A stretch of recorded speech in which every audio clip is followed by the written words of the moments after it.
Fala pessoal, seja muito bem-vindo a essa live, a primeira live de uma série que vai acontecer aqui pelo Instagram, onde nós vamos estar falando direto para o varejista, direto para o supermercadista, para você que é dono de hortifruti, de padaria, de açougue, enfim.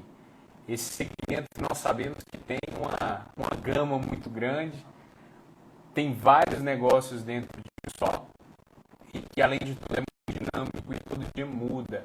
Então é um privilégio, é um prazer. Muito obrigado para todo mundo que se inscreveu, para todo mundo que participa aí dessa caminhada junto comigo. E a intenção e o intuito aqui é sempre levar um pouco do conhecimento que eu adquiri, aprender com vocês e também da mesma forma ter expectativas novas a partir de tudo isso. Boa noite, Flávio, pessoal do Supermercado São Luís, sempre muito bem-vindo, representante Zumo, um abraço, pessoal. Então vamos lá, o pessoal está entrando aqui e eu quero explicar um pouco como que vai funcionar essa série de live com vocês. Nós vamos falar nesses 7 dias sobre uma metodologia, sobre uma estrutura. Nós sabemos que todo negócio precisa de dados. Você precisa conhecer o seu negócio. E esse é o principal problema que eu vejo na maioria das empresas. Você não conhece, você não sabe seus números, você não sabe o seu lucro líquido, que é a última das perguntas, a fim de que, se você consegue responder várias delas, você consegue chegar lá no final e ter a certeza de quanto foi o seu lucro, de quanto a sua empresa é saudável e assim por diante. E nós sabemos que a vida do supermercadista ela é muito atarefada.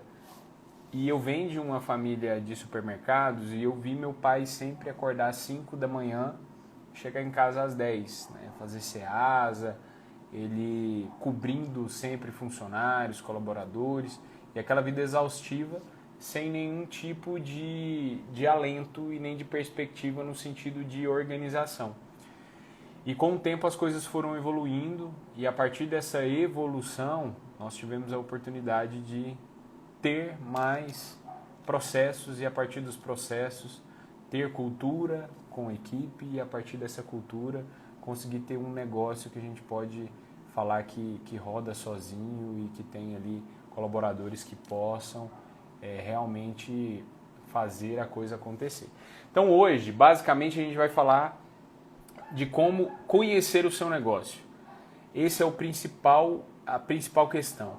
E nós vamos caminhar sobre 4 pilares nessa metodologia que eu vou apresentar para vocês. Que a primeira é conhecer, a segunda é estruturar. Então, a partir do momento que você conheceu o seu negócio, como que você estrutura, e a partir dessa estrutura nós obtemos o tão sonhado lucro, e o lucro de forma sustentável, que vai nos permitir a 4ª etapa, que é a parte da escala.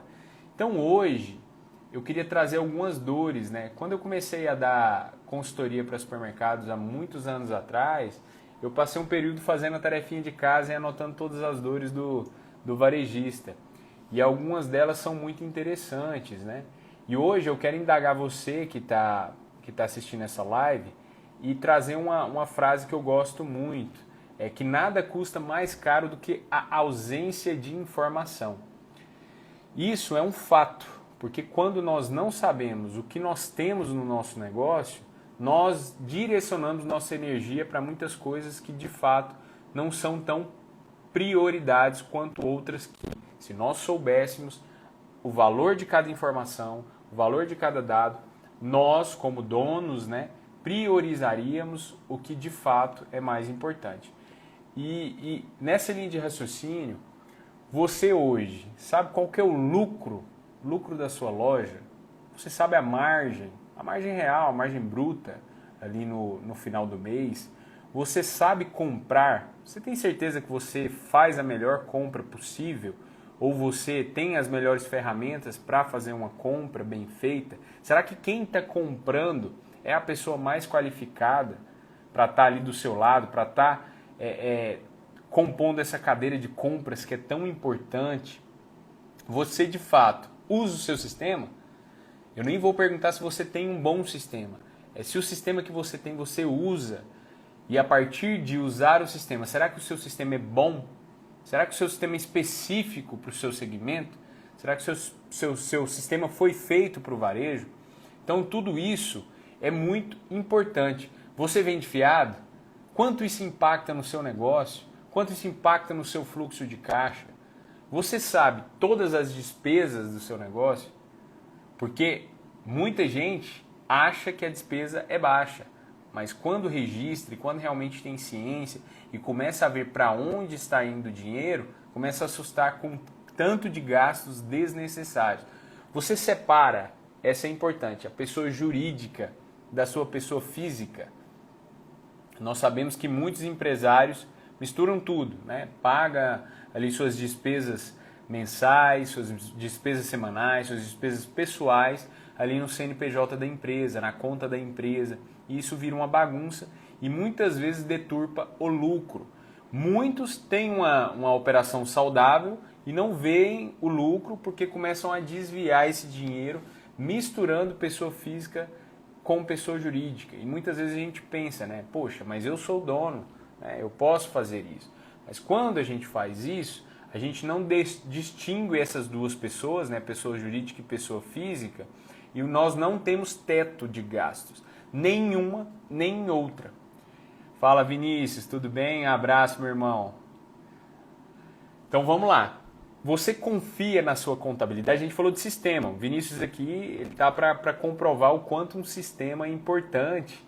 E é interessante falar com gestores de empresas de ERP, né, de software, que eles, nesse storytelling ali do cliente, na construção do cliente, eles veem o quanto as pessoas que de fato vão atingindo um maior grau de maturidade com o seu sistema de gestão, o quanto essas pessoas evoluem, o quanto elas crescem numa fração de tempo muito pequena.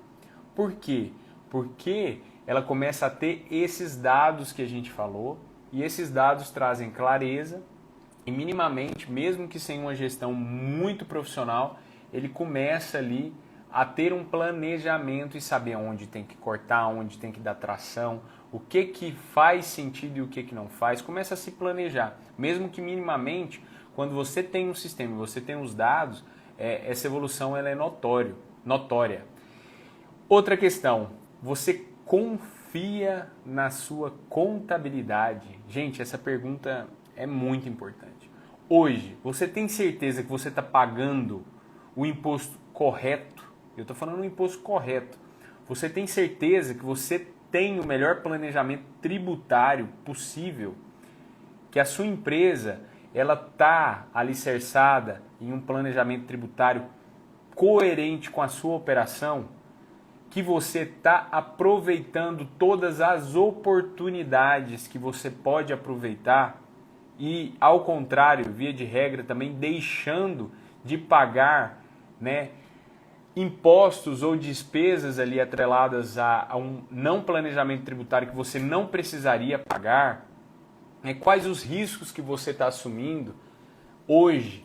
Isso tudo são perguntas que muitas vezes não tem resposta. Na maioria das vezes não tem resposta, porque você não confia na sua contabilidade. Então você não tem um bom planejamento tributário, você não tem certeza do imposto que você está pagando e você também não tem clareza. Muito empresário fala, e eu tenho até um amigo essa semana que eu estive visitando, e ele falou que a prioridade dele não é entender de contabilidade, mas ele entende que ele precisa minimamente saber como é pelo menos uma apuração de imposto para que ele possa saber até o que cobrar da contabilidade. Isso é muito importante. O dono de empresa hoje, ele tem que entender um pouco de tributação. Ele tem que entender como as coisas são mensuradas, como as coisas são abordadas, e a partir disso, você tendo um bom sistema, uma boa contabilidade, você tem a base, você tem o alicerce para você sim poder caminhar. Então vamos lá. Você sabe o impacto da ruptura na loja? Você sabe o impacto da ruptura na loja de vocês? Você sabe o quanto aquela falta da mercadoria, e para quem não sabe o que é ruptura, é o cliente chegar na sua loja, uma mãe, por exemplo, olha o impacto que isso tem. Chegar na sua loja, procurando um leite para dar para sua criança, já ali quase fechando o estabelecimento, e você não tem o leite que aquela mãe foi buscar. Qual o impacto dessa ruptura para essa mãe? Será que ela vai voltar na sua loja? Ou será que ela vai indicar a sua loja? Ou será que quando ela for pensar em alguma demanda essencial, a sua loja vai ser prioridade ou vai ser primeira opção? Jamais. Então, o fato da ruptura, de ter ruptura, é algo que impacta muito, muito, muito nos negócios hoje em dia. Você sabe, outra pergunta, fazer ofertas planejadas? E aqui, trazendo o estereótipo do varejista, muitas vezes as ofertas são atreladas a o que tem em quantidade de estoque. Eu falo isso muito. Você pede ali para o seu gerente ou para quem quer que seja, ou você mesmo olha a quantidade de alguns produtos que você tem no estoque, e você sempre está orientado a fazer ofertas e promoções de produtos que estão em grande escala ali dentro do seu estoque. E esse não é a forma correta. É claro que quando você tem um produto parado, que foi feita uma compra mal feita, um planejamento mal feito, a gente tem que ter alternativas para sim vender esses produtos e dar vazão. Mas uma oferta e um planejamento de oferta e promoção muito bem feito é quando nós sabemos o que queremos vender e a partir disso nós alinhamos um comercial bem feito para comprar e negociar esses produtos com a expectativa que a gente já fez. Eu perguntei muita coisa aqui e eu sei que muita gente que está assistindo está preocupado, fica preocupado, né? Gente, eu estou fazendo isso aqui errado, realmente isso aqui eu não sei. Então, quando a gente está falando de conhecer o seu negócio, é ter todos esses dados, né? Saber o que você tem na mão para poder caminhar. E hoje e amanhã nós vamos entrar um pouco mais sobre todos esses temas para entender um pouco de como você vai conseguir, a partir de agora, mensurar, né, todos esses dados. E o que essa informação ela garante? Ela garante um planejamento, né, onde você está hoje e aonde você quer chegar. Ela vai garantir produtividade, otimização de tempo, de dinheiro. Então, quando você otimiza tempo, você consegue gerenciar melhor a sua equipe, as suas demandas, e você economiza dinheiro. Paz de espírito. Eu vejo muito varejista sempre muito estressado, né? Sempre com a sensação de estar apagando incêndio. A família, ela nunca consegue ter um tempo de qualidade ali com a sua família. Quiçá fazer uma viagem, né? Quantos varejistas aí tem muito tempo que não tiram férias? Eu cresci a minha vida inteira, eu nunca tive 1, 2 semanas de férias consecutivas, né? A gente sempre tirava ali 7 dias, ainda revezando com o sócio do meu pai, que é o meu tio. Então um tirava, um tinha que sair para o outro ficar para conseguir tocar a operação. Então isso é muito complexo, isso é muito complicado. A gente sabe que tem momentos, né, quando a gente está começando, a gente vai ficar no caixa, a gente vai no Ceasa, a gente vai fazer compra, a gente vai repor mercadoria, a gente vai fazer tudo. Mas nada justifica um faturamento crescer, o faturamento começar a se estruturar e a partir desse faturamento começar a estruturar, você ter a oportunidade de ter pessoas, definir processos e não fazer. Aí esse é o grande problema. E esse tempo de qualidade com famílias, amigos e educação, ele fica de lado. Ele fica muito de lado. Outra coisa que vai trazer realização pessoal, o seu legado, a sensação de que realmente você está construindo uma empresa. Uma empresa que, com você ou sem você, ela vai funcionar e que você vai ser a cabeça pensante. Vai ser sempre aquela cerejinha do bolo que quando você para raciocinar, quando você para pensar a sua empresa, você dá tração nela, você cresce, você cirurgicamente consegue unir os pontos, unir pessoas. Então esse é o papel do gestor, esse é o papel do dono. E às vezes é muito utopia quando a gente fala isso para o varejo e isso se torna até um pouco cansativo, porque muita gente não consegue se ver realizando isso e consegue olhar para a realidade do outro e falar que na realidade do outro é muito fácil, mas e na minha? É igual a questão de prevenção de perdas. É difícil um varejo pequeno, um comércio pequeno ter prevenção de perdas, Porque ele sempre fica na expectativa de quando ele crescer ele vai ter controle. Quando ele se estruturar e puder contratar, ele vai ter controle. E mesmo que você seja sozinho, você consegue ter um setor de prevenção de perdas. A prevenção de perdas, não necessariamente você precisa ter um setor ou uma pessoa dedicada a fazer a prevenção. Você pode, em cada setor do seu supermercado, em cada setor do seu varejo, você ter um processo que contribua para o todo e para que organize essa prevenção de perdas. Vamos a outra questão.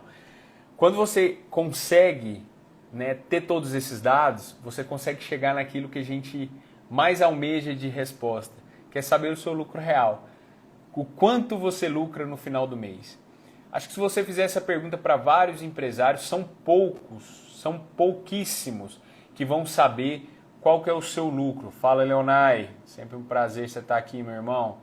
São poucas pessoas que vão saber. E pessoal, pode ir interagindo aqui, por favor, né? Deixa a sua pergunta. Vai ser um prazer a gente bater um papo, trocar uma ideia. É sempre muito gratificante aqui a gente ter esse contato. Então, esse lucro real ele é muito importante. O quanto você tem de lucro. E muita gente, às vezes, está antecipando o cartão. Às vezes, o dinheiro dela está na venda de fiado. Está ali na notinha que ela faz. Ou, muitas vezes, esse dinheiro dela está no estoque. Está comprando demais. E, de fato, às vezes, a operação dela está com a margem saudável e a operação está dando lucro. Mas são tantos pontos de desvio de dinheiro que ela não vê dinheiro no caixa.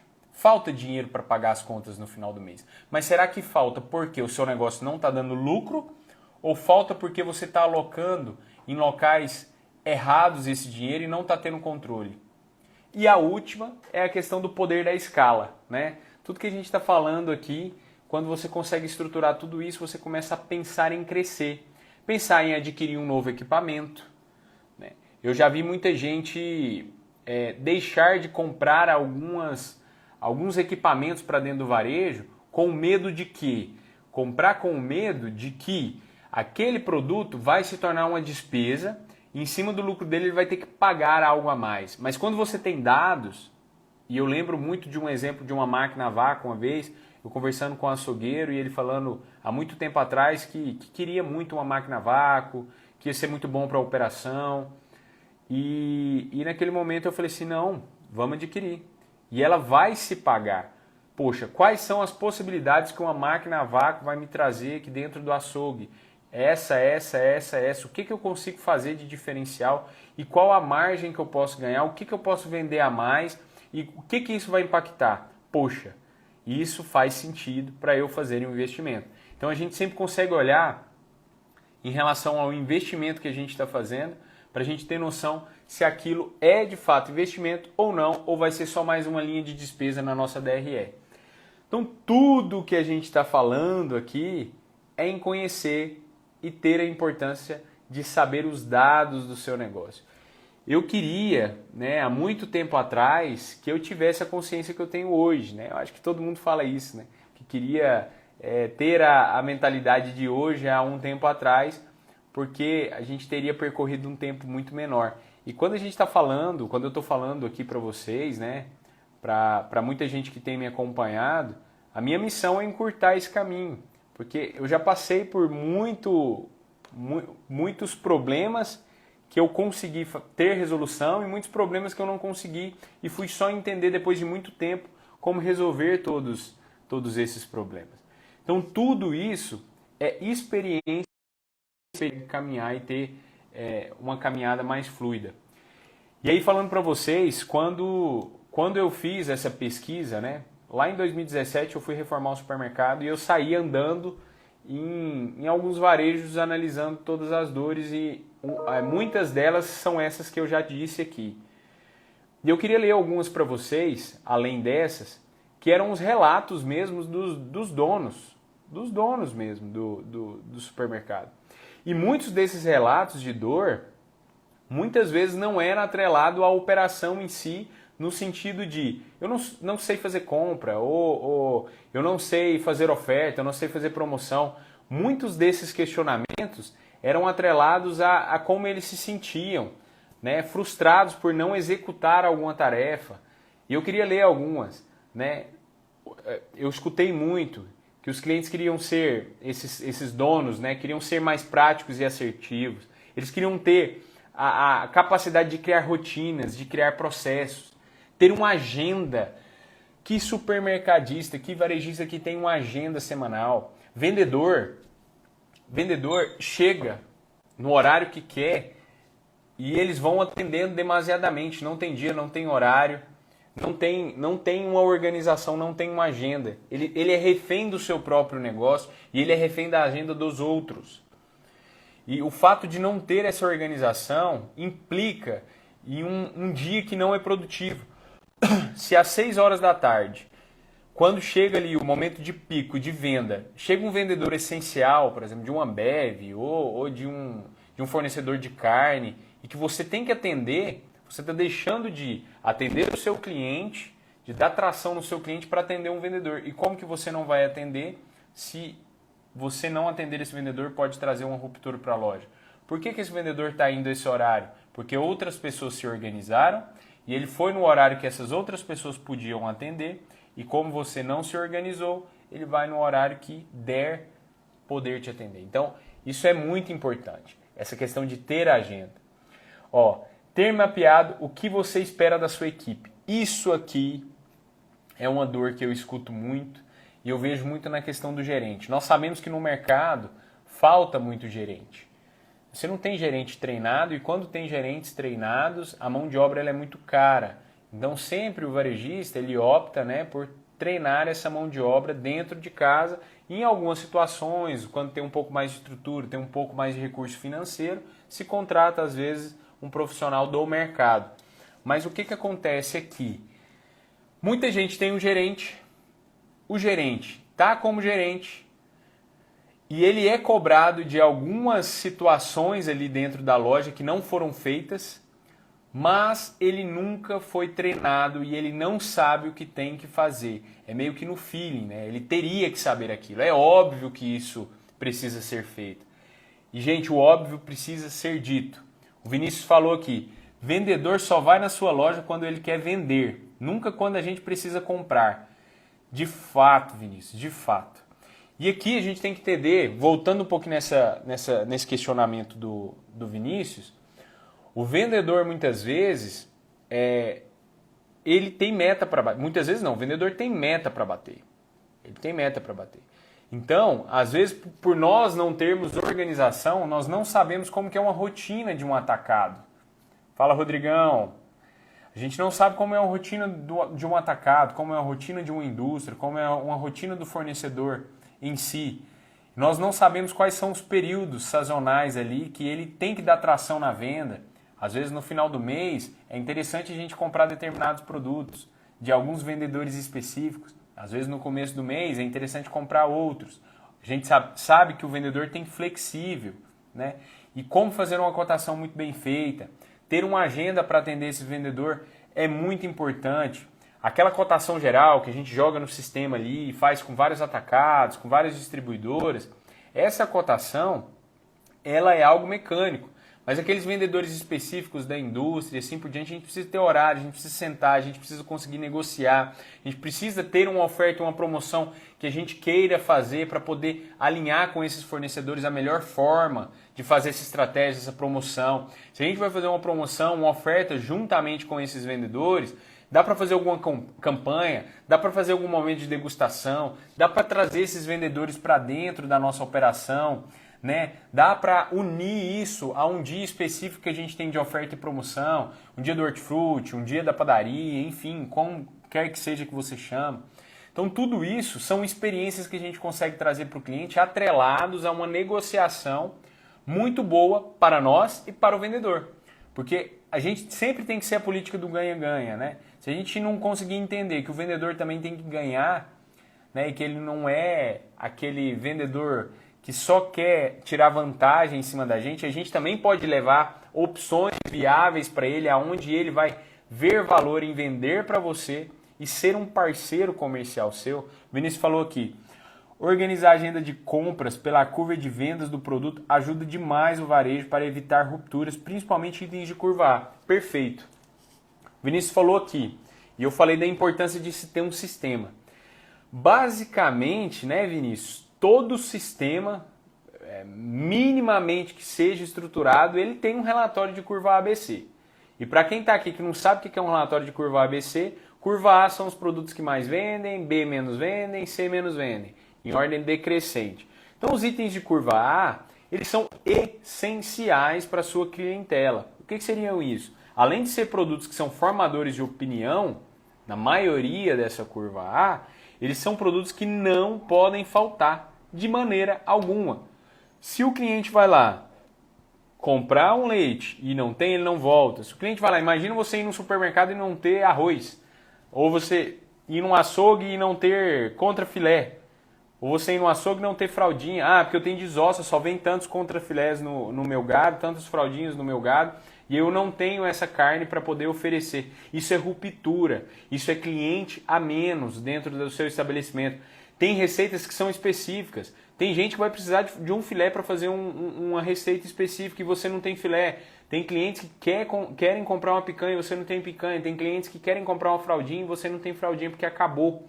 Então isso é muito complexo. Ah, mas não é interessante eu ter tal carne porque aí eu vendo tal. Não é assim que funciona. A gente tem que ter uma estratégia por trás de tudo, mas a ruptura não pode ser uma estratégia de venda. De maneira alguma. Então, quando o Vinícius falou, e é muito importante, quando a gente tem um relatório de curva A, ajuda muito a saber quais são os fornecedores que nós temos que ter prioridade nesse atendimento. Quais são os fornecedores que nós precisamos ter uma atenção muito maior e não deixar faltar essa mercadoria porque o cliente não gosta. E não são só os produtos de curva A, né? São produtos ali que fazem parte daquela famosa cauda longa. Você quer fazer uma feijoada, você vai lá no supermercado e aí beleza. Você vai lá, você acha o paio, você acha o feijão preto e aí você acha lá o bacon. Mas não tem o louro, a folha de louro, não tem o pé, não tem a orelha, não tem uma farofa, enfim. O cliente vai largar ali aquelas mercadorias muito provavelmente em outro supermercado que tem tudo. Então você não respeitou a demanda, a dor. Sempre que a gente for conectar e melhorar os nossos mix, o nosso mix de produto, ele sempre tem que estar atrelado a uma dor. Se você se propôs a fornecer um churrasco bem feito no final de semana, você tem que atender o churrasco. Você tem que ter a mandioca, você tem que ter o gelo lá para o cara levar, você tem que ter a cerveja, você tem que ter o refrigerante, você tem que ter o vinho, você tem que ter o carvão, você tem que ter a linguiça, você tem que ter itens que compõem um cenário de churrasco. Isso é essencial e muita gente esquece. E aí muita gente vai aumentar o mix do supermercado dele. E ele começa a vender um pouquinho de cada coisa. Vai lá, coloca um pouquinho de produto oriental, vai lá, coloca um pouquinho de produto saudável, coloca um pouquinho de produtos XYZ e ele não consegue atender uma demanda específica.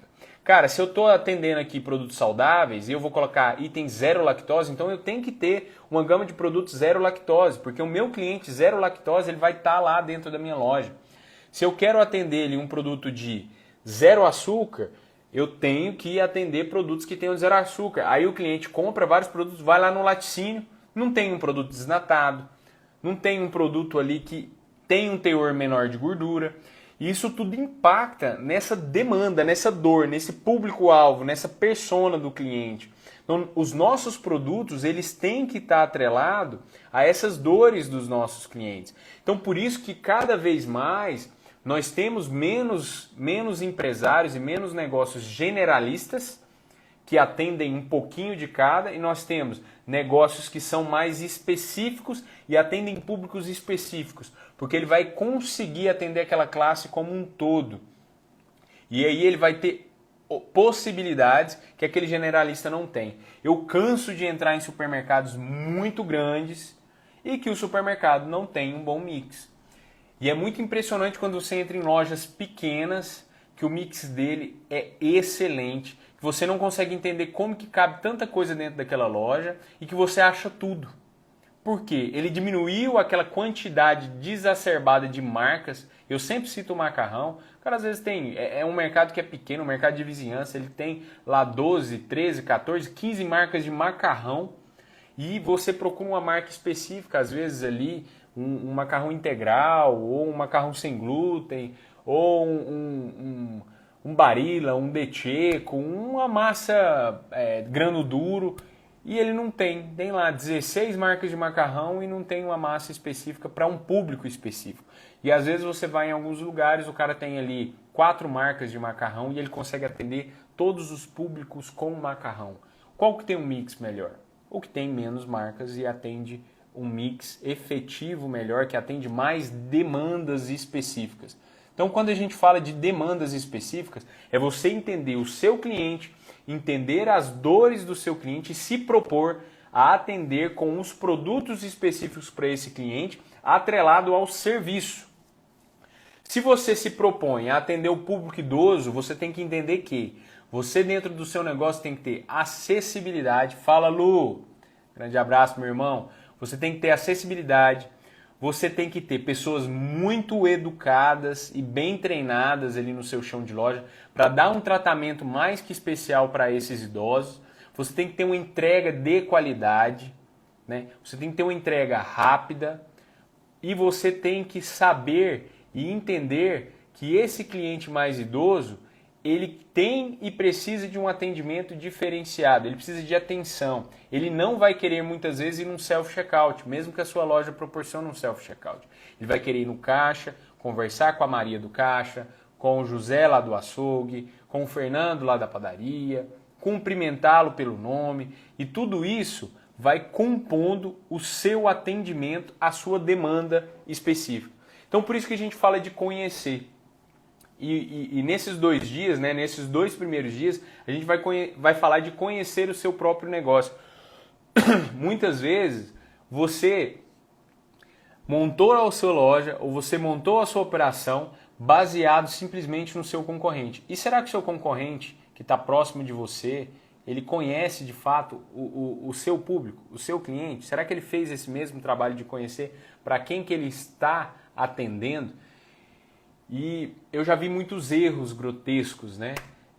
Quando você tem ali, por exemplo, uma escola em frente ao supermercado ou próximo ao supermercado e você não tem uma padaria e tem um espaço para ter uma padaria e às vezes está com muita mercadoria parada, está com um item de bazar ou um item que não é significativo e não tem uma padaria que vai atender a escola. A escola é um potencial para padaria muito grande, porque os pais chegam ali 6 horas da manhã, 6h15 da manhã, pela parte da manhã para comprar o pão, para levar para casa, para ter um momento ali de café da manhã com a sua família, ou ele vai passar no caminho da escola enquanto está levando os filhos, descer no supermercado ou na padaria para poder comprar, comer, tomar um café com seu filho, ir para a escola e já comprar o lanche dele também, e aí de quebra já ligar para a esposa ou a mulher ligar para o esposo e perguntar se está faltando alguma coisa, se precisa levar mais alguma coisa. Olha o potencial de venda que você ganha. E outra, se você tem esse potencial, tem a padaria, mas abre às 7 da manhã, enquanto você teria que abrir às 6 para aproveitar essa demanda. E é uma demanda de tração, é uma demanda que vai tudo no mesmo horário. Nós sabemos que no varejo, tudo parece ser combinado, né? Tem hora que a loja está lotada e tem hora que a loja está muito vazia. Então a gente conhecer e analisar até a venda no sistema. O Vinícius está aqui, o Luciano está aqui e eles são de RP. Muita gente fecha a loja mais tarde, fecha ali às 10, 11, meia-noite, e quando você vai tirar um relatório, ele basicamente não tem venda que justifique a operação dele nesses períodos. E por que ele continua aberto? Por falta de conhecimento, porque o fulano abre, ou porque o ciclano abre, mas aquilo não está agregando na operação dele. Então nós, como empresários, nós precisamos conhecer primeiramente o nosso negócio antes de tudo. Antes de tudo, muita gente vai dar sorte de fazer uma escolha, né, criar uma operação e aquilo ter tração, porque ele estava alinhado com a clientela, com o público dele, mesmo sem saber. Mas o fato da gente fazer um panorama e entender o nosso negócio, entender o nosso cliente, entender os nossos dados, a chance do nosso planejamento melhorar, ele aumenta e aumenta muito. Pessoal, fica à vontade para fazer pergunta. E eu queria falar outras coisas também, né? Ouvindo esse supermercadista, outras dores que eu fui anotando. Então vocês vão perceber que toda essa construção do que eu estou falando e que eu vou falar esses dias, não foi algo que eu tirei e que eu quis de acordo com a minha experiência dentro da minha realidade só de mercado, mas é de tudo que eu vejo e com pesquisa. Eu pesquisei o que são as dores de vocês. E são as mesmas em todos os estabelecimentos. E muitas vezes são um pouco mais intensa em um, menos intensa em outro. Mas lendo, saber lidar com pessoas é uma grande dificuldade do empreendedor. Ele não tem orgulho do seu negócio. Isso é uma dor, é uma crise. Ele não sabe, ele não tem um plano de negócio. Cara, isso é muito importante. Quando a gente tem um plano de negócio, a gente consegue mensurar o crescimento e saber se nós estamos ali no caminho correto ou no caminho errado. E quando nós não temos um plano de negócio, você não sabe qual é a sua margem ideal, qual é o seu faturamento ideal, o quanto você pode destinar para folha de pagamento, o quanto você pode destinar para marketing, o quanto você pode destinar para qualquer que seja o investimento possível dentro da sua loja. Você demasiadamente vai pagando, vai cumprindo as suas responsabilidades e isso tudo muitas vezes vai culminar em uma experiência muito ruim e muitas vezes até na falência do negócio que a gente vê muito hoje. Poucas empresas que abrem, elas continuam abertas. As pessoas não sabem como fazer um planograma. Por que elas não sabem fazer um planograma? Mais popularmente a gente chama muito de layout de loja, porque ela não entende quais são os produtos específicos para os seus clientes. Ela não entende. Ela não entende o que seus clientes estão procurando. E quando a gente fala de um nível de maturidade um pouco maior, a gente está falando de você ter a possibilidade de ter um CRM, né, para poder entender o cliente, entender os hábitos de consumo desse cliente e saber como ele está se comportando diante ali do seu próprio negócio, como que ele está reagindo à compra, como que ele age com uma oferta, de onde que estão vindo esses clientes. Então, uma plataforma de CRM ela vai ajudar muito a ter esses dados, mas de nada adianta se a gente não começar a fazer o básico. Outras pessoas não sabem que o financeiro está a favor, se o financeiro está a favor ou não, se ele tem um bom caixa para fazer algum tipo de investimento. Muita gente começa a aderir a financiamentos de banco para pagar incêndios e aí você vai financiando o seu futuro. E a gente sabe que o supermercado, o varejo, ele tem um faturamento alto.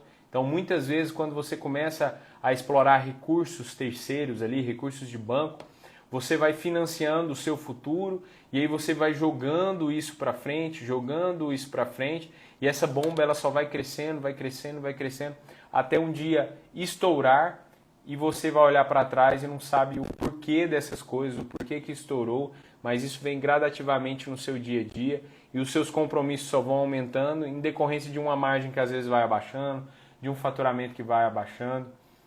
Então tudo isso são situações que a gente sempre vê que é dor do varejo. E aí tem algumas dores mais específicas que eu queria trazer.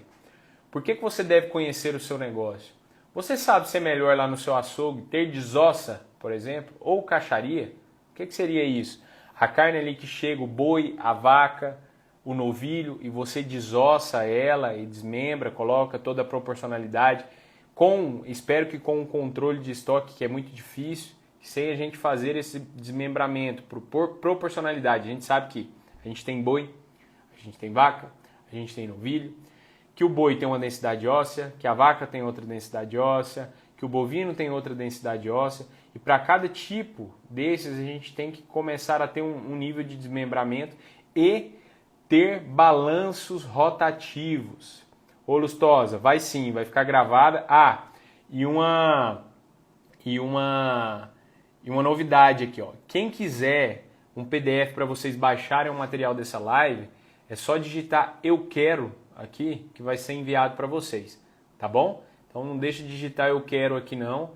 Para você que está assistindo a live também posteriormente, pode digitar eu quero que vai ser enviado para vocês, tá bom?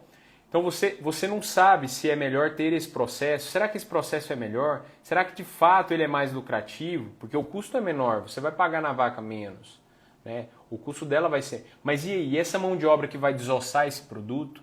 Qual o potencial que eu estou perdendo ali de oportunidade com esse tempo desse meu colaborador para poder estar fazendo alguma operação dentro da minha loja e trazendo ali maior lucratividade, envolvido em itens que vão ali a partir de um transformado, de um receituário, né, que você faça dentro do seu açougue para trazer uma maior lucratividade. Esse cara tá lá preso, desossando, fala Samu, fala Lucas, será que esse cara tá lá preso, desossando, será que é a melhor oportunidade? E quando a gente fala de caixaria, será que também é a melhor oportunidade? Será que você sabe trabalhar, você sabe entender o que é melhor com a caixaria? E caixaria, pessoal, eu queria deixar e salientar muito claro. Muita gente tem um preconceito muito grande com a caixaria, que seria o quê? Aquelas carnes ali que vêm embaladas. Mas eu queria trazer uma realidade para você. Eu tinha esse preconceito por muitos anos.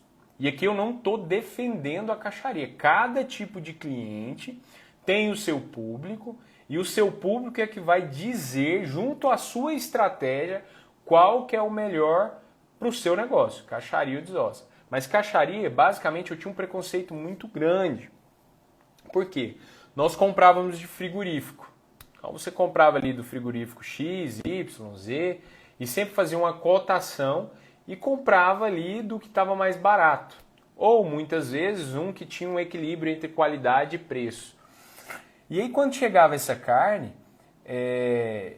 você faz a sua desossa normalmente e em momentos sazonais ou para não ter ruptura você vai lá e compra a caixaria desses fornecedores de uma fraldinha, de uma picanha, de um contrafilé, de um filé mignon, que você nunca vai ter ali essas carnes que a gente chama de primeira, você nunca vai ter a quantidade necessária para atender a demanda toda dos seus clientes. E aí você vai e compra essa caixaria desses frigoríficos em geral. E aí chega aquela carne às vezes muito roxa, né, que está ali coagulada, aquela carne com cheiro muito forte, que você abre e está num aspecto muito ruim, uma carne de péssima qualidade, e aí a gente logo intitula que a carne de caixaria não presta. Que os nossos clientes sentem ali até uma carne que fica um pouco maturada, ali no sentido não maturado com rigor de controle para a maturação ser feita da melhor forma possível, mas chega ali uma carne maturada por uma falta de refrigeração correta e assim por diante. Então, esse preconceito eu tinha. Só que, o que é essa carne de desossa da maioria dos frigoríficos? O cliente pede a carne, pede o boi, aí o boi chega lá. Quando ele vai receber essa mercadoria, esse boi veio batendo dentro do caminhão, ele veio às vezes numa temperatura ruim, e aí você devolve esse boi. Quando você devolve, o que é de praxe geralmente do frigorífico? O frigorífico liga para alguns clientes em específicos e oferece uma carne a um preço mais barato. Ó, sobrou uma carne aqui no caminhão, ou tem uma carne aqui à disposição por tanto e tudo. E alguns supermercados, a gente sabe que dá vazão nisso. O cara compra, muitos moem isso lá, faz hambúrguer, faz almôndega e não estão nem aí, né? Mistura com outras carnes e assim por diante. Mas muitas vezes essa carne, ela mesmo nesses mercados que fazem esse tipo de zero controle de qualidade e não tem responsabilidade nenhuma com o seu cliente, chega lá e essa carne volta. Ninguém quis, voltou para o frigorífico. Chegou no frigorífico, meu amigo, desossa essa carne, embala, é contrafilé, é picanha, é fraldinha. A carne que vai ser disponibilizada para a venda de caixaria. Então, muitas vezes, não se enganem. A carne de caixaria não é essa carne aqui que eu estou destrinchando e descrevendo, que acontece muito. A carne de caixaria tem que ser uma carne de qualidade, que não tem contaminação cruzada, que é separada por um nível e aspecto de qualidade, de padrão. E aí essa carne ela chega para você ali, muitas vezes com no máximo 5 dias de abate, sem essa contaminação cruzada. Ela chega num aspecto de refrigeração perfeito. Essa carne sim, essa carne é uma boa carne de caixaria, que aí você tem padrão para conseguir mensurar se para o seu negócio é melhor uma carne de caixaria ou uma carne de desossa. E muita gente atrela que a carne de desossa ela é apenas para público B, C, D, E e assim por diante. A carne de caixaria é apenas para público A. E não é verdade. A gente tem que entender o nosso público, entender o quanto impacta a nossa mão de obra para estar atendendo essas demandas e aí sim entender, essa é uma dúvida muito recorrente na maioria das pessoas, porque a gente sabe que uma das maiores dores também é a falta de mão de obra ou a mão de obra desqualificada dentro do varejo. E a caixaria seria uma oportunidade para ter uma mão de obra não tão qualificada. Não tão qualificada no sentido de já estar preparada, mas não tão qualificada no sentido de você poder treinar. É muito mais fácil você treinar a manusear uma carne que já vem ali desossada, né, e pronta do que uma carne que vem ali para ser desmembrada e desossada. Mas em muitos casos a desossa ela vai ser uma melhor oportunidade. Em muitos casos, por demandas sazonais. A gente, por muito tempo, nós fornecemos para merenda escolar, né, para escolas. E ali fazia muito sentido nós termos uma desossa. Por quê? Quando você tem, de maneira geral, um público B, C, não precisa nem de ser um público A tendência é que você venda muitas carnes de primeira e sobre as carnes de segunda. Então, nessa operação que nós tínhamos, que nós fornecíamos para escolas públicas, a carne demandada eram carnes de segunda. Então, quando a gente pedia vários gados, nós conseguimos dar tração nessas carnes para essas escolas, essas carnes de segunda, e sobrava uma maior quantidade de carne de primeira, né? E eu conseguia ter ali um suporte para a minha demanda de contrafilé, para a minha demanda de fraldinha, para a minha demanda de filé. E eu conseguia ter uma margem muito maior, porque eu conseguia vender, né, essa carne com um preço justo e dar tração nela para as escolas, e eu conseguia ter volume nessas carnes de primeira a um custo menor do que o custo se eu fosse comprar essa carne de caixaria. Então eu conseguia ter quantidade e volume mesmo sem precisar comprar caixas de contrafilé, porque eu conseguia desossar e toda essa carne de segunda ela dava vazão para essas escolas e assim consequentemente eu tinha muito contrafilé, muito filé, muita fraldinha e assim por diante. Então vocês estão entendendo que cada caso é um caso e tem algumas operações que é o modelo híbrido. Vale a pena você ter a carne de caixaria e vale a pena você ter ali a desossa. Então, pessoal, eu estou dançando aqui em várias dores, falando da importância de você conhecer o seu negócio, né? Hoje, basicamente, a gente não vai aprofundar tanto, mesmo dando uma pincelada um pouco maior aqui em alguns itens, igual eu citei aqui da desossa e caixaria, mas tudo leva a conhecer o seu cliente e, consequentemente, conhecer o seu negócio. Alguns outros dados, e que muitas vezes a gente não anota. Tenho problemas no atendimento. Quantas pessoas aqui têm problemas no seu atendimento, né? E esse problema no atendimento, muitas vezes ele parte não só de uma cultura ruim, né? Então, quando é uma cultura ruim, isso é crônico. O atendimento é ruim como um todo. Agora, nós temos problemas de atendimentos também pontuais. Atendimento que às vezes o seu colaborador acordou num dia ruim, ou em casa não está tão legal, enfim. Quando não é cultural, é muito mais fácil de se corrigir pontualmente. Mas quando a cultura ela é muito forte de um atendimento muito bem feito, fala Andrezão, de um atendimento muito bem feito, quando tem alguém que destoa ali do processo, do segmento, ou até o seu cliente já está acostumado a ser atendido por aquela pessoa muito bem feita, quando acontece alguma situação dessa forma, até o cliente ele consegue entender que aquilo não é cultural. E a gente também consegue perceber esses desvios de conduta muito mais fácil para conseguir intervir e entender como que a gente consegue ajudar. Então, ter essa falta de atendimento ruim implica também num mau treinamento, numa falta de acompanhamento. E eu sempre vejo algumas pessoas com alguns remédios, né, para melhorar o atendimento. Ter uma reunião de bom dia, fazer reunião periódica com a equipe. E aí vem várias objeções quando a gente fala disso. Poxa, Ranieri, a gente está falando de varejo, é dinâmico. A gente não tem tempo de ficar fazendo reuniãozinha, dando treinamento. Poxa, a rotatividade é gigantesca. Como que a gente vai ficar dando treinamento? A gente vai viver de dar treinamento, porque o cliente, o colaborador entra e já sai.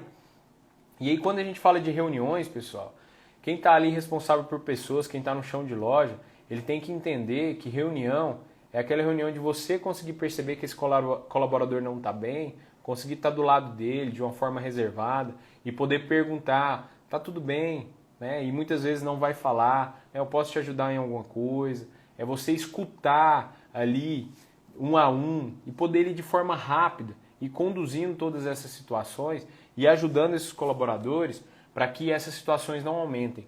Eu tive uma situação uma vez só ajeitar aqui. Eu tive uma situação uma vez com a frente com a loja que tinha duas operadoras de caixa que estavam dando muito conflito. As duas estavam brigando muito. E aí a partir dessa...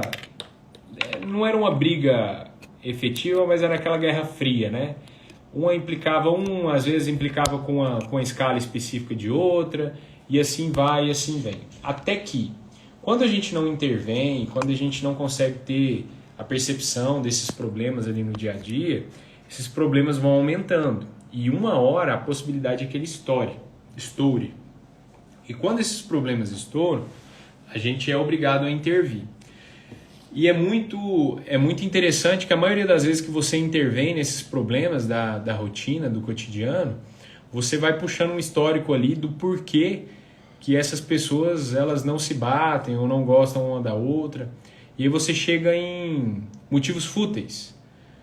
Nesse caso é porque uma um dia chegou, deu bom dia para a outra e a outra não fechou a cara, não deu bom dia e depois disso a outra já começou a tratar mal e aí a que não tinha dado bom dia percebeu que ela estava tratando mal e começou a tratar mal de volta e isso foi se alimentando e chegando até um ponto delas não gostarem uma da outra e começar a implicar e começar a fazer pouco caso uma da outra e chegar a virar um problema generalizado.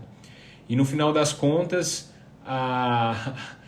uma delas não tinha nem escutado o bom dia, nem sabia que não tinha acontecido, nem era um dia que ela estava ruim, ela simplesmente não escutou, estava desligada e essas coisas vão virando um problema muito grande.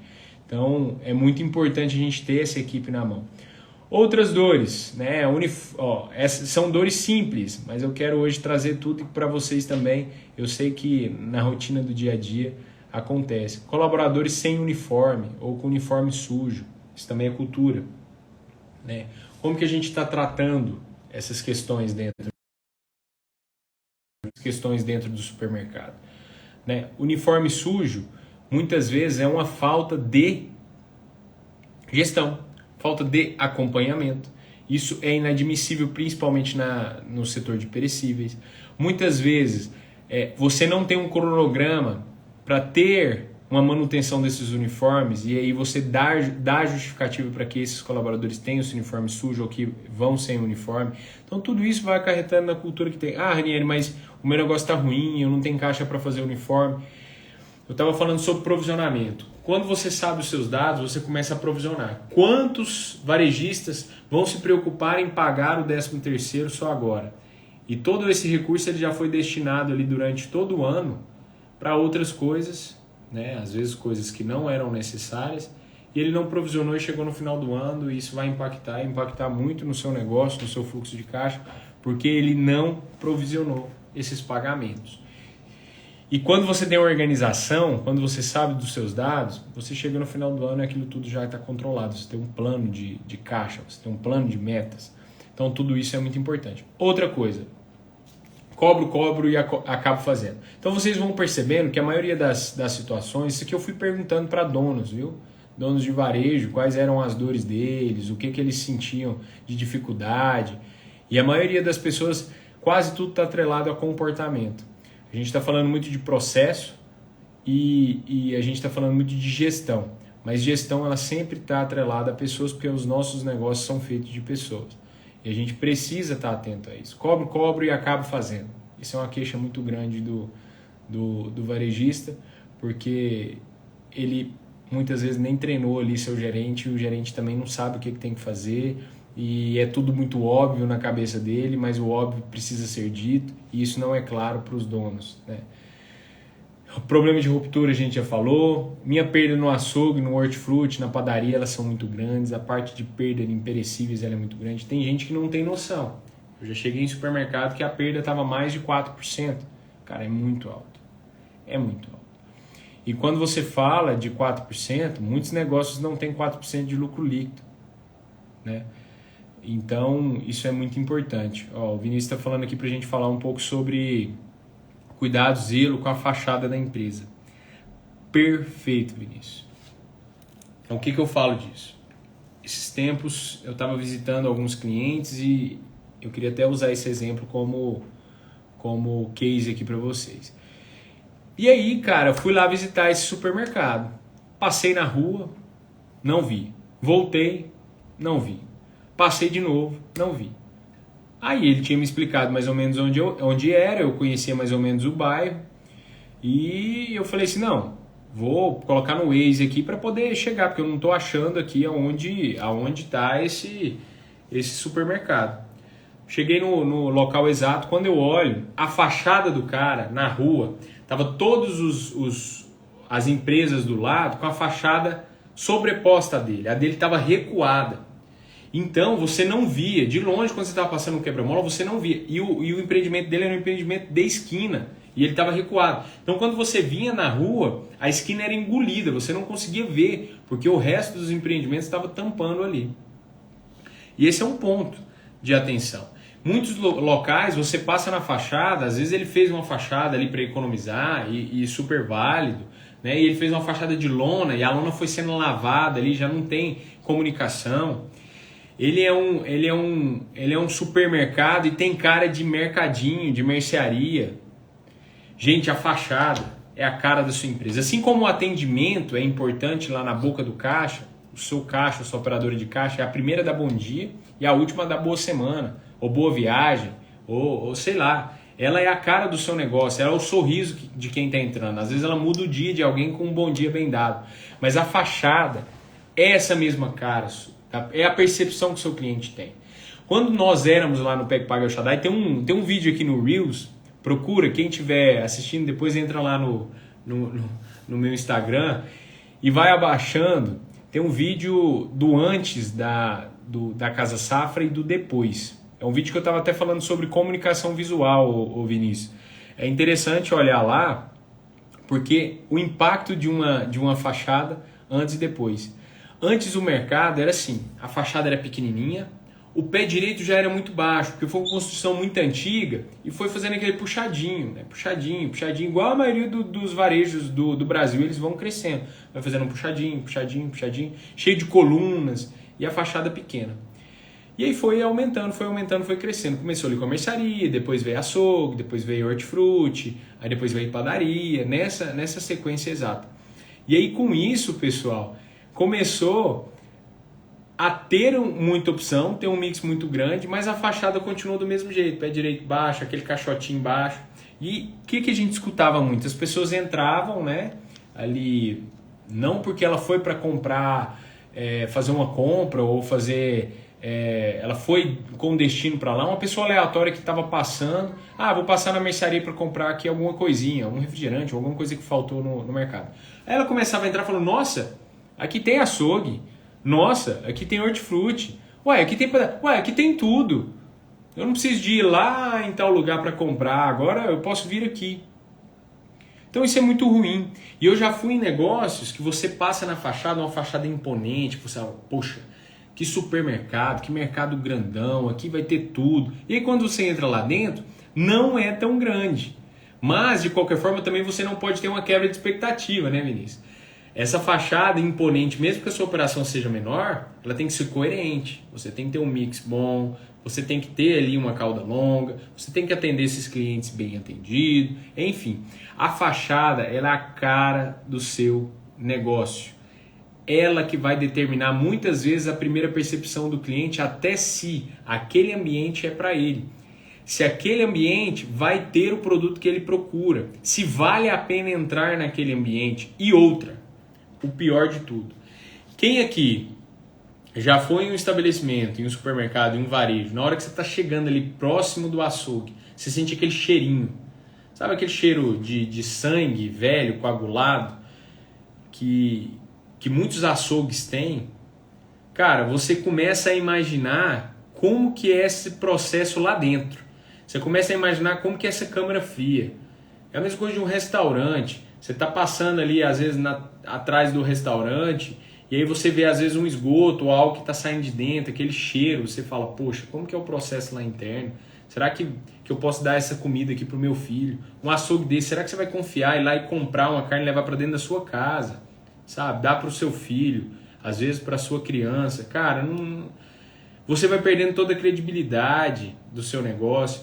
Por que é tão importante você, às vezes, ir ali no supermercado, e lá na Casa Safra até tem, no açougue a gente tem um vidro, você vê internamente o gado ou o bovino ou o suíno pendurado, como que é o processo de desossa, a salinha climatizada, a tábua de bovina, tábua de bovino, tábua de suíno, faca de suíno é uma, faca de bovino é outra, para não dar contaminação cruzada. Você está vendo a limpeza, você está vendo tudo aciado ali dentro do estabelecimento. Cara, que conforto que isso dá. E você compra mais, porque você vai lembrar quando você estiver ali no estabelecimento que lá é bom, e a outra experiência que você tem, às vezes muito próximo da sua casa, ou o próximo momento que você tiver de compra, você não vai ter aquela oportunidade, então você acaba dando uma atração na venda e comprando um pouco a mais.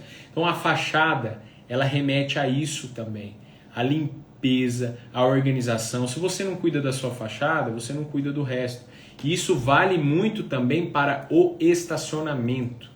Cara, você chega no estacionamento, mato alto, sujeira, lixo, enfim, isso tudo reflete e você logo associa isso às outras operações, né? Arrumação. Se tem um balcão muito bem arrumado, muito bem alinhado, você logo acredita que toda a operação ela é bem feita e que você pode confiar naquele negócio. O Ale está falando aqui, né, que o visual conta muito, conta demais, Ale. E falando aqui de cheiro ruim em alguns açougues, né, carne azul, eu já tive algumas experiências e muitas vezes quando eu estava na consultoria, eu via muito isso, sabe? Muitas pessoas se debruçando na desculpa. Ah, não, mas não tem como não, esse cheiro aí não tem como não. Cara, açougue com cheiro é falta de lavar, é falta de ter uma água corrente, é falta de tirar o sangue da onde precisa sair, é falta de lavar. Se tá fedendo é porque não tá lavando. Ah, mas eu lavo. Não lava, não lava. Se tivesse lavando não tinha. Açougue não pode ter cheiro. Limpeza é um dos principais variáveis de acompanhamento que você tem que ter dentro da sua loja. Limpeza. A limpeza reflete toda a sua equipe, reflete toda a sua operação e reflete quem você é. A limpeza reflete quem você é no seu negócio, como que você trata o seu dia a dia, como que você trata o seu negócio mesmo. Então a limpeza ela é essencial. Meu pai sempre foi muito apegado à questão da limpeza e isso sempre gerou uma imagem muito boa pro nosso supermercado. Isso é muito importante. O visual conta muito, Ale, conta muito mesmo. Vinícius, espero que eu tenha tratado aí bem a questão da fachada, né? Mas a fachada ela reflete em tudo, né? Até nos pontos de venda, quando você faz uma ponta de gôndola, quando você faz uma ação promocional dentro do supermercado e você investe ali na cara daquela ponta, daquela fachada da ponta, a tendência é que você venda mais. Então tudo isso é muito importante. Fala, Xênia, tudo bem, sogra? A minha sogra é Tiete, pessoal, tá aqui acompanhando. Então vamos lá. Preciso que o meu negócio tenha credibilidade. Credibilidade, eu já vi muita gente falar disso, de credibilidade. E muitas vezes é essa falta de acompanhamento, é essa falta de ter todo esse asseio pelo seu negócio. Fala lá, Ale. Muita gente fala, quero criar um modelo de negócio para poder replicar. Por quê? Ele hoje está com tanto problema na sua operação, isso a gente vai falar muito lá nos últimos dias que a gente vai falar sobre escala. Ele quer replicar, ele quer crescer, mas ele não dá conta, porque ele é só um. por conta da falta de processo, por conta da falta do modelo de negócio, eu vou repetir mais uma vez, qualidade não é se é bom ou ruim, qualidade é padrão. Qualidade é você ter um modelo, você ter um padrão de negócio. E eu sempre falo e vou repetir de novo, mais uma vez, se você come um McDonald's no norte, no nordeste, no centro-oeste ou no sul, a tendência é que você coma o mesmo sanduíche. Então esse é um produto que tem qualidade. Então ele tem um padrão. Se é bom ou ruim depende de quem está consumindo. Se a pessoa gosta ou não daquele produto. Né? Isso é qualidade, é padrão. Então você tem que ter padrão, você tem que ter um modelo de negócio. E isso parte daquilo que eu já falei, né? O quanto eu posso gastar de marketing, o quanto que eu tenho que ter de margem, o quanto que eu tenho que ter aqui de perda, o quanto tem que ser as minhas despesas e o quanto tem que ser meu lucro líquido. A gente tem que começar de trás para frente, o quanto tem que sobrar na minha ponta, o quanto que tem que sobrar no meu bolso, para depois a gente vir construindo o resto todo. Porque senão não faz sentido. Se não for sobrar o lucro lá na ponta, o porquê que eu estou com esse negócio? Por que eu estou empreendendo? Faz algum sentido você trabalhar para não ter lucro? E aí a partir disso a gente consegue ter sim a sustentabilidade. Quando você criar um modelo de negócio, aí você consegue replicar. Muita gente cresce, sai abrindo, sai crescendo, sem ter esse controle. Vai sofrer muito mais, não falo que não vai dar certo, vai sofrer muito mais e as chances de darem errado são muito maiores. Né? Então vamos lá, o Ale perguntou aqui, deixa eu até voltar. Pode misturar verduras, folhas juntos à carne? Não pode. Eu já vi muito açougue ali que os caras montam um balcão, né, e para decorar colocam o alface ali no meio. Não pode, não pode. Tem muita coisa na parte de perecíveis que muita gente não sabe. Não pode ter madeira prolifera fungos. Essa questão da contaminação cruzada, ela é muito importante. Carne bovina e suína não pode. Você que está assistindo a live aqui, você vai no açougue, no seu próprio açougue, se você tiver açougue, você vai ver lá carne bovina com linguiça suína embaixo. Não pode. Não pode. Contaminação cruzada. Não pode. A perecibilidade desse produto ela vai ser muito maior. Né? Sem falar da questão de contaminação cruzada e do aspecto dessa carne e o quanto ela vai perecer mais rápido. Então não pode. Misturar verduras, folhas e carne juntos. É importante você falar nisso, eu falei que não ia aprofundar, né? Mas é muito bom que vocês perguntam que a gente pode ter uma dinâmica um pouco maior. Lá quando a gente vai para o hortifruti, tem muitas frutas que não podem ficar próximas de outras frutas, porque algumas soltam alguns determinados gases que amadurecem outras mais rápido. Por exemplo, laranja. Laranja não pode ficar embaixo ou próximo de banana, porque o gás da laranja cítrico que ela solta ali na oscilação de temperatura no dia a dia, ele vai amadurecer a banana muito mais rápido, então você vai perder banana muito mais rápido. Então até isso a gente tem que saber. Muitas vezes eu chego em muito açougue e é sempre aquele dilema, né? O açougue, o cara tá lá falando assim, cara, não pode montar um balcão agressivo aqui, porque senão amanhã as carnes que não venderam já estão todas perdidas e tal, não sei o quê. E aí, às vezes, a carne tá mais vinho ali, tá mais seca no outro dia. E as pessoas sempre vão falar, a temperatura do freezer, é isso, é aquilo. Cara, muitas vezes não, muitas vezes é contaminação cruzada. A carne tem um fator, o que circula o sangue, né, dentro da carne é hemoglobina.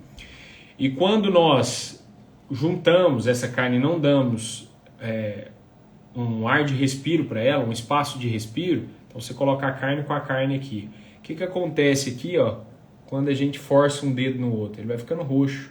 Então, aonde conecta uma carne na outra, a tendência é que ela perca ali a vascularização, a hemoglobina não possa trabalhar, e aí essa carne ela fica rígida e dura e desidratada. Então, essa carne potencialmente ela vai perder. Então, tudo isso são ensinamentos e conhecimentos que nós precisamos ter. E qual é a melhor forma de fazer um balcão? Eu tenho uma melhor forma de fazer um balcão em que você consegue ter uma rotatividade com uma perda mínima, que seria ali, ao invés de você expor a carne por completo, você fazer varal de cortina. E é interessante quando você tem dentro do açougue um balcão que tenha dois ganchos, um na frente e um atrás, para que você exponha a sua vitrine e que você, essas carnes, né, que ficaram ou que ficam de um dia para o outro e que tem ali um prazo de 3 dias, segundo Vigilância Sanitária, né? E que tem que estar entre 0 e 6 graus. Olha o tanto de informação, gente.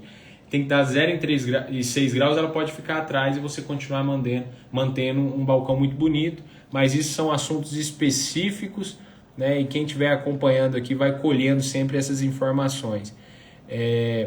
O Ale só reforçou aqui, pode misturar verdura e folha juntos? Ah, foi a pergunta que ele já falou.